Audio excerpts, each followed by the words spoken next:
На востоке, что за небо без луны? На востоке, что за жизнь без чайханы? Тысячу раз был прав Фарух Закиров, выводил свою чайхану с разных сцен мира. Жизнь в Средней Азии без чайханы представить сложно. Чайхана – многопрофильное заведение.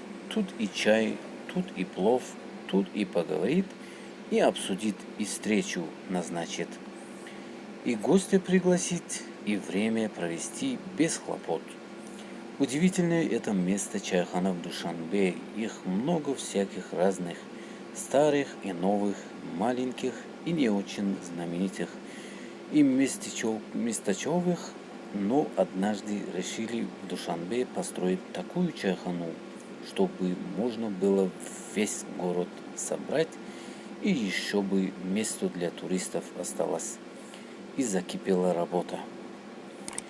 Это поистине грандиозный проект. Назвать просто чайханой Кохи Навруз просто не поворачивается язык. Это настоящий дворец, который раскинулся на берегу озера.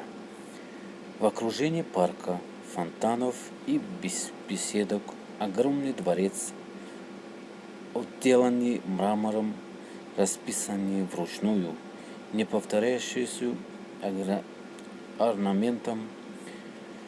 Тут изумительным образом сплелись народные промыслы Таджикистана, европейский подход планировки, да и события под этим роскошным сводами проходят отнюдь не рядового характера. В этих залах встречаются руководители государств, премьер-министры, члены правительства разных стран на официальных саммитах и заседаниях. И интерьеры этого дворца в сердце Душанбе как нельзя лучше подходят под такие важные встречи на самом высоком уровне. Кохи Навруз 12 залов, большинство из них открыты всем желающим: кинотеатр, боулинг, ресторан, но есть несколько залов, которые предоставляются только очень важным гостям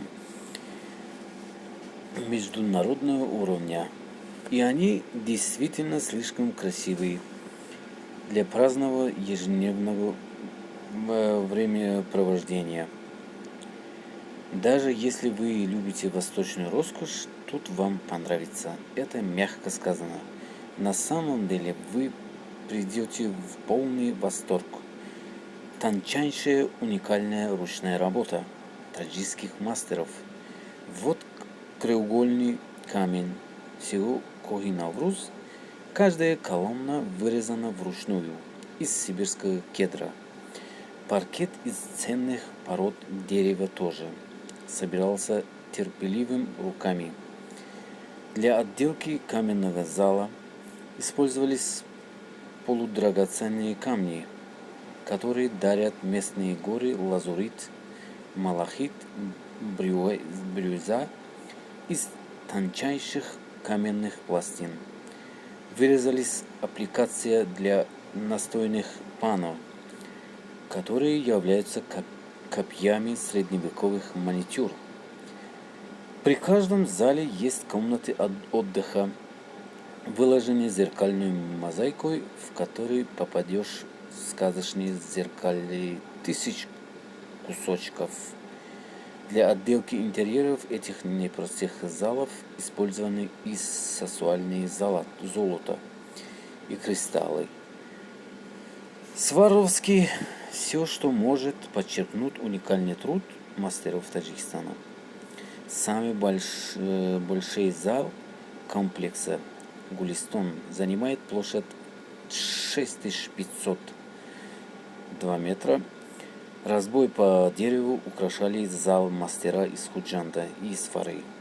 Самым высоким залом комплекса является Зарандут, уточненный белый зал с куполообразным сводом. Высота его 36 метров. Зал оформлен резьбой по гранжу и зеркальной отделкой. Все это же создавалось вручную.